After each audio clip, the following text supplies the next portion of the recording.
नमस्ते। आप सबका बहुत बहुत स्वागत है आज के इस नमस्ते। पॉडकास्ट में। बहुत अच्छे। पहले पॉडकास्ट में हमने प्राथमिक रूपरेखा देखी और सुनी और बहुत इंटरेस्टिंग रहा मैम। तो हम्म। मेरा मन ये दूसरी बात पर जा रहा है, दूसरे पॉडकास्ट पर जा रहा है कि और भी कुछ इंफॉर्मेटिव जानना है। जैसे कि मुझे लग रहा है कि हम बचपन से पिक्चर के माध्यम से या सुनी सुनाई कहानियों के माध्यम से ऐसा देख रहे हैं या सुन रहे हैं, या कई सुनाई बातों पर हम विश्वास करते हैं कि अगर स्पिरिट आसपास है तो लाइट ऑन ऑफ होगी, या कुछ आवाजें सुनाई देगी, या कुछ अनुभव हो सकते हैं, या कुछ हवामान बदल सकता है, और कुछ ऐसा अट्रैक्शन किसी जगह का हो सकता है, या बीच रास्ते में सुनसान जगह पर हमारी गाड़ी रुक सकती है, ऐसा कुछ भी। तो क्या मैम सोल मीडियमशिप का कोर्स करते हैं, तो क्या हम हमारे घर में बैठकर अगर ये सुन भी रहे हैं तो क्या हम सेफ हैं? अ देखिए, जैसे हमने लास्ट टाइम के पॉडकास्ट में बात की।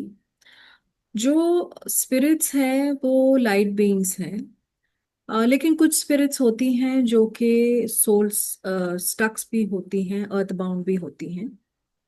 क्योंकि सब स्पिरिट्स लाइट को नहीं जा पाती हैं और उसका कारण अलग अलग हो सकता है। तो आप दो एक तरह का विभाजन कर सकते हैं कि आप किस तरह के स्पिरिट्स के साथ डील कर रहे हैं। अ, अगर आपको लगता है कि आप स्टक सोल्स, क्योंकि कुछ लोग होते हैं जो अर्थ बाउंड सोल्स के साथ भी काम करते हैं और कुछ होते हैं जो कि ज्यादातर लाइट बीइंग्स के साथ ही काम करते हैं। जब हम मीडियमशिप की बात करते हैं तो एटलीस्ट प्रोसेसेस प्लेस में रखना तो जरूरी है ही। साथ साथ एक अपनी जगह भी बनाना या एक सेक्रेट स्पेस होना भी जरूरी है।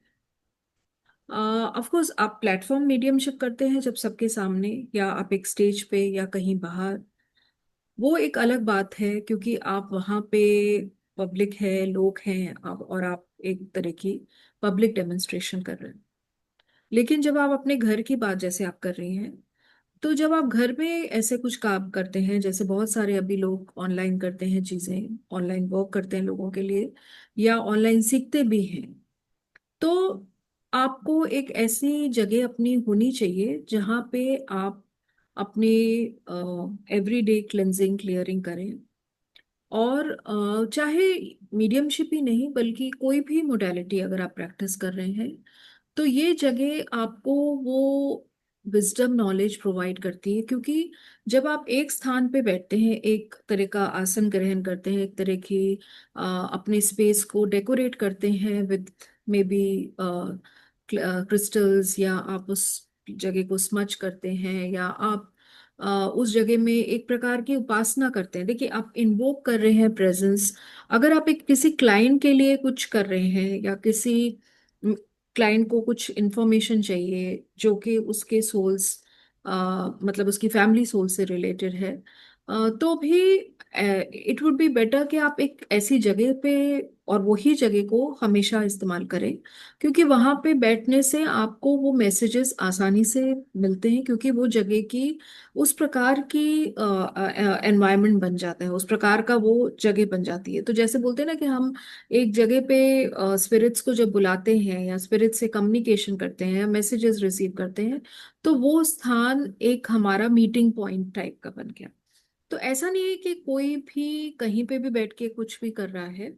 It is something which is, meditation भी होती है और ध्यान भी होता है। उस ध्यान के द्वारा आप उस ट्रांस स्टेट में भी जाते हैं और उस हायर कॉन्शियसनेस में भी जाते हैं, जहाँ पे आपके चक्रा, आपके ऑरा बैलेंस्ड हैं, और उसके कारण आपके अंदर वो सारे क्लेयर्स मौजूद हैं जो और बेहतर हो जाते हैं। और जैसे जैसे आप ये कोर्स सीखते हैं, या किसी से आप किसी के अंडर काम करते हैं, तो उससे जब वो आपके क्लेयर्स बेटर हो जाते हैं तो आप में वो सब देखने की क्षमता, या परखने की, या सुनने की, या समझने की, वो बढ़ जाती है। तो ये सब चीज़ों की जब मालूमात हो जाती है आपको, और जब आप अपना ये जगह बना के और उस जगह पे काम करते हैं, तो चीज़ें बेहतर तरीके से होती हैं। तो हमारी तैयारी तो है, तो हाँ। क्या सोल से भी कनेक्ट करके जो हम्म। मीडियमशिप कर रहा है उसकी भी परमिशन लेनी पड़ती है? आ, मतलब आप कहना क्या चाह रही हैं कि किसकी परमिशन किस चीज के लिए? सोल को, जिस सोल को हम बुलाना चाहते हैं, ओके। उसकी भी परमिशन लेनी होती है? देखिए, जब आप किसी सोल से कनेक्ट करना चाहते हैं तो वो स्पिरिट का आना चाहती है कि नहीं आना चाहती है, वो ऑफकोर्स उसके ऊपर है। बहुत बार ऐसा होता है और हो सकता है कि आप के पास कोई क्लाइंट है और वो आपको से उनकी मदर या फादर से कनेक्ट करने को कहे, या कोई ऐसा जना जिसकी डेथ थोड़े समय पहले हुई है और अनटाइमली डेथ है। तो आप भले ही उनसे कम्युनिकेशन करने की कोशिश करें, कभी कभी ऐसा हो सकता है कि आपकी तारें उनसे नहीं फिट हो, या वो उस स्पेस में ना हो कि वो आपसे कम्युनिकेट करने को तैयार हो। अ, तो ऐसा जरूरी नहीं है कि हर बार आप सफल होंगे। कभी कभी ऐसा हो सकता है कि वो नहीं भी आए। और उस समय पे आपको थोड़ा धैर्य बांधना होता है। आप क्लाइंट को ये बोल सकते हैं कि ऐसा चीजें हो सकती हैं कि कभी कभी ऐसा संभव ना हो पाए। उस समय कभी कभी हम दूसरे डिविएशन टूल्स भी यूज करते हैं। ऐसा नहीं है कि हम स्पिरिट के थ्रू ही जाने की कोशिश करते हैं, क्योंकि अगर कुछ कम्युनिकेशन चाहिए, जैसे कि हम टैरो कार्ड्स हैं, या आप पेंडुलम्स हैं, या ड्राउजिंग जो भी मेथड्स हैं, या कुछ आप स्क्रिप्ट आर्ट है, ऑटोमेटिक राइटिंग है, ये सब भी आप यूटिलाइज कर सकते हैं to get the messages. So it's not necessary कि मैसेजेस ऐसे ही आए कि स्पिरिट्स आपके सामने या आपके पीछे या कहीं इस तरह से खड़े हों। कभी कभी वो दिखाई ना दे प्रत्यक्ष, बट आप उसको लिख के या कुछ ड्रॉ करके या कुछ जो भी एक नोइंग सेंस है आपके अंदर, वो आपको वो मैसेज रिसीव आपको उसके द्वारा हो जाए। ब्यूटीफुल। मुझे जस्ट जब आप बात कर रहे थे तो ऑटोमेटिक राइटिंग वर्ड बहुत प्रॉम्प्टली हम्म। माइंड में आ रहा था। तो हम्म। क्या आपके कोर्स के कंटेंट में ऑटोमेटिक राइटिंग को डिकोड करना या हमें गाइडेंस जिस तरह से लेना है उसका भरपूर आप हमें गाइडेंस देंगी?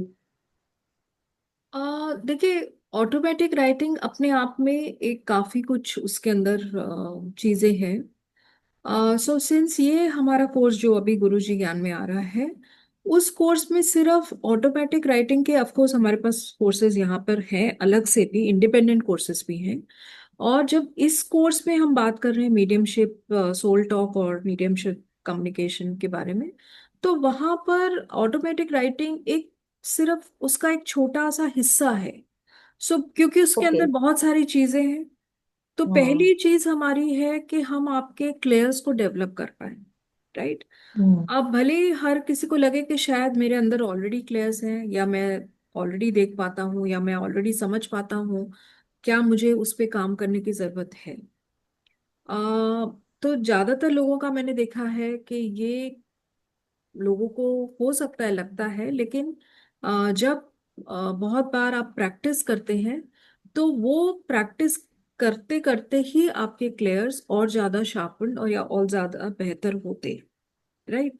तो अगर आप ये सोचेंगे कि आपको प्रैक्टिस की जरूरत नहीं है, तो ये आई फील के सही अप्रोच नहीं है। लाइफ में हमको मीडियमशिप रिक्वायर्स बहुत सारी प्रैक्टिस, बहुत सारी एक्सरसाइजेस, और इसके अंदर हम बहुत सारे ग्रुप एक्सरसाइजेस करते हैं।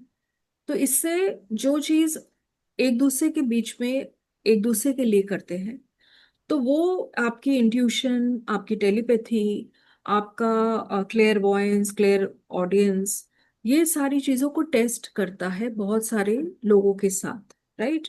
तो उस जितना आप चीजों में इंडल्ज होंगे, जितना आप ऐसे एक्सरसाइजेस करेंगे, इवन फॉर दैट मैटर आप त्राटक है, मेडिटेशंस हैं, इवन आपकी ब्रीदिंग पैटर्न्स, ब्रीदिंग एक्सरसाइजेस, ये सब से भी आपके ये थर्ड आई चक्रा या आपका देखने का तरीका एनहेंस होता है।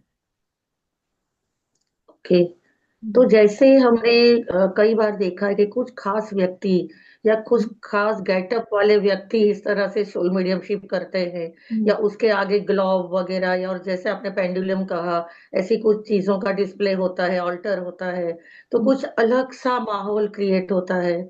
तो मैं समझती हूँ कि आपने जिस तरह बात की, तो मुझे लगता है हर एक टाइप का स्टूडेंट जो स्पिरिचुअल में जाना चाहता है या होलिस्टिक साइंस को समझता है, वो हम्म। इस कोर्स को जरूर ज्वाइन कर सकता है। बहुत महत्वपूर्ण इंफॉर्मेशन मैम आज आपने दी है और बहुत ही अच्छी तरह से समझाया है। Thank you very much. Thank you. Thank you Mona ji. And thank you to all the viewers.